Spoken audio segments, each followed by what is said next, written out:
The government keeps telling everyone that the war on fossil fuel can be beat by purchasing an electric car. Americans are in a bind. We can't avoid fossil fuels. They are literally used in everything we touch every day. And as the average cost of gasoline reaches $5 a gallon and electricity prices continue to increase, we are told that 1 billion people are at risk of power blackouts as the global grid is stretched to its limits with rolling blackouts. Here in the USA, we are prone to the same issues, as nuclear, coal, and natural gas power plants are being shut down, and we are putting more reliance on green energy such as wind and solar. Grids are stretched thin by fossil fuel shortages, drought, heat waves, and the failing green energy transition that can only supply up to 18% of our current needs. The lack of battery storage and the issues with generation when the sun doesn't shine and when the wind doesn't blow will create instabilities and more stress on the grids. All of these energy problems are leading to a perfect storm of blackouts, which threatens much of the Northern Hemisphere. But there is more than what's on the surface here. Welcome back to Car Coach Reports. I'm Lauren Fix. If this is your first time here, we give you more than car reviews and first looks of new vehicles. We give you car smarts because knowledge is power. Subscribe and click that little bell for notifications so you don't miss anything. Let's just focus on the USA. Supplies of natural gas, the most used power in the US, has been experiencing constraints nationwide and prices are soaring daily.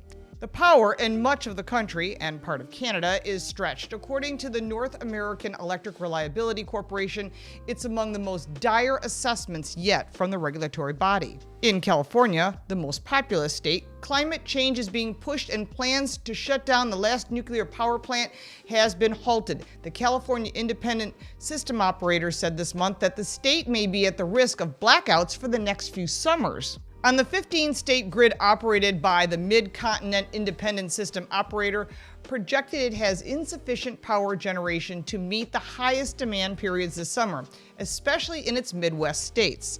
This would affect consumers in 11 states who are at risk of outages, and that's about 42 million people. And the grid has never before been given a warning of this kind ahead of the summer demand. In Texas, the grid is still at risk of shortages despite the state's scramble to improve reliance after February 2021 winter storm that left millions in the dark for days.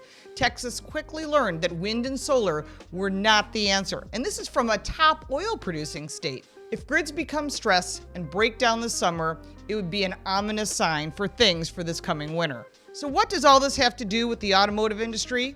The push for electrics and the increased cost of fuel has revealed an interest in electric cars as a possible option for drivers. And the power grid cannot support more electric cars charging, and people will have to limit electricity use or be forced to rolling blackouts, which will occur because supply can't meet demand. The government is pushing for more electric cars and truck sales, and manufacturers are producing vehicles under pressure. There are plenty of choices and plenty of good ones, but there are many hurdles for buyers. And we've discussed that before, and officials say gas prices don't matter. Here's the bottom line. The "let them eat Tesla" comment from Michigan Senator Debbie Stabenow touts the fact that she drives an electric car and passes gas stations and doesn't worry about gas prices.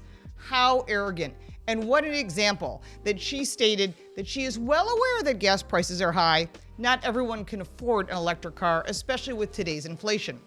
According to Kelley Blue Book, the average cost of an electric vehicle is $56,437, roughly $10,000 more than the industry average. And according to data from the U.S. Census Bureau, the median household income for Michigan, her state, is $59,234. The feds are now talking about implementing another gas tax that would impact drivers. Energy, gas, and diesel prices are a huge problem, and these high prices and shortages impact everyone, and apparently prices are going to rise even more.